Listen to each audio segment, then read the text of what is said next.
Good to have you along with me. What a great day God gave us on yesterday.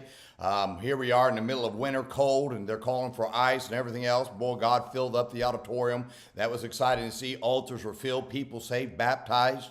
And I still believe God can still do it. Doesn't matter what time of the year it is, God can still work. We just have to continue to work, and sometimes more uncomfortable than not. This has been this last week was a cold week here at the Oklahoma City area, and we just had to kind of tough it out, if you might want to put it that way. And I know a lot of people, I talk about here, and I know you go back east, and boy, those people are just getting doused in snow, and I appreciate all the churches that just keep going forward and don't ever quit. You can't do that. Boy, God certainly will bless that. But great day. Thankful for what the Lord has done. Looking forward to ending out the month of January in the right way and then seeing what we can do as we go forward through the rest of the year. Hard to believe we're almost through the month of January, my friend. Make it count. Make it count for Christ. I'd like to encourage you, if I can, I'd like to encourage you to register for the Old Paths Conference. Faith driven. And I promise you this, you're going to enjoy coming if you will.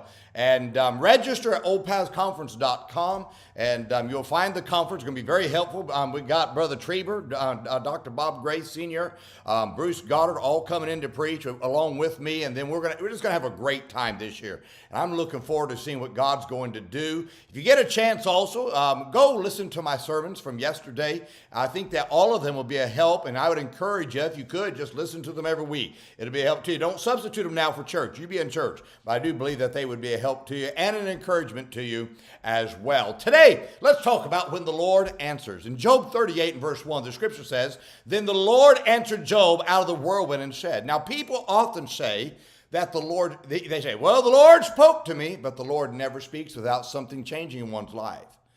For 37 chapters, man spoke to Job, but nothing changed in his life. But from the moment that the Lord spoke to Job, things changed in his life, which resulted in 4 actions. These 4 actions happen to anyone who the Lord's going to speak to. Now, I want to share these actions to you. What happens when the Lord answers someone? First, when the Lord answers, you will always see your unrighteousness and his righteousness. Job justified himself and saw how good he was as long as man was speaking to him. But he saw his frailty and sinfulness the moment that the Lord stepped in and answered. You see, these religious people who say the Lord spake to them and lived their lives during the week like the world, they're lying, because nobody has ever had the Lord speak to them without a realization of their awfulness and their sin. When Moses came face to face with God, he never one time stood and said, well, look how good I am. Instead, he saw his sinfulness and God's righteousness.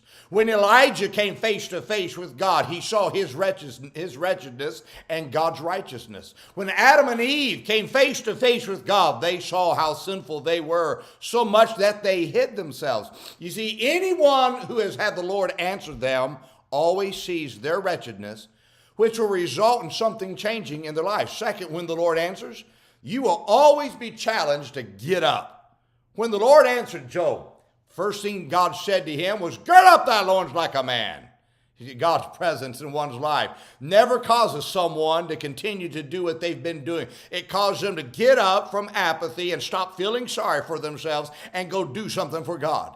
You want an answer from the Lord, but you don't want to get up from your sin. You can't have both, my friend. When you lay in your sin, you'll never have an answer from the Lord. But when the Lord answers, you'll pick yourself up. You'll pick yourself up. You'll start doing what is right, and you'll start trying to live a holier life, because God's presence brings that to you. Third, when the Lord answers, you will always be challenged to help and pray for others. When the Lord answered Job, he got up and he prayed for those who maligned him. And when the Lord spoke to Moses, he got up and went back to lead Israel out of Egypt. When the Lord spoke to Elijah, he got up from self-pity and went to anoint Elisha. Anytime in the scriptures, when the Lord answered his own, they were always challenged to live for others and pray for others.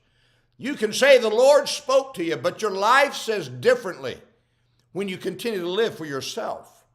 When the Lord answers, you will see the need of the world and of the Lord's using you to help to reach others, both lost and saved, the saved to get them back to God, and the lost so that they can get saved forth. When the Lord answers, you will always be challenged to do something greater than yourself. Here's the key. When the Lord answered Job, he was challenged to make something greater of his life than to lay in the ashes of the past. The Lord's answer and presence in one's life always challenges them to do something great by faith. You can live your life of mediocrity and never have the Lord answer you, or you can get the Lord to answer you and you will be challenged by the Lord to do something greater than yourself. God's presence always challenges you to do something great by faith, something bigger than yourself. You see, you'll be challenged. Let me tell you something. What happens is you'll see God's power and his ability to help you in great times. You'll see that he'll do greater and mightier things through you if you'll just get up and do something. And that's what challenges you to say, I'm going to try to do something great for God. Oh, my friend, let me tell you something. God's a great God. When you come and you start praying and all of a sudden God answers you, something's going to change in your life. You'll not live for self. You'll not stay in sin. You'll get up, live a holier life, and you'll be challenged to do something greater and mightier with your life than what you've ever seen before. My friend, I challenge you. I challenge you. Say, God, show me yourself. And I'm going to tell you right now, he may not visibly show himself, but when he shows himself in your life through his word and through prayer, you'll be a visibly changed individual. How this whole nation needs this. If we just get people who are visibly changed. Well, my friend, I hope this is a help to you today. Now, let's remember today as we go throughout the day, be good to everyone. Everyone's having a tough time. Have a great day, my friend.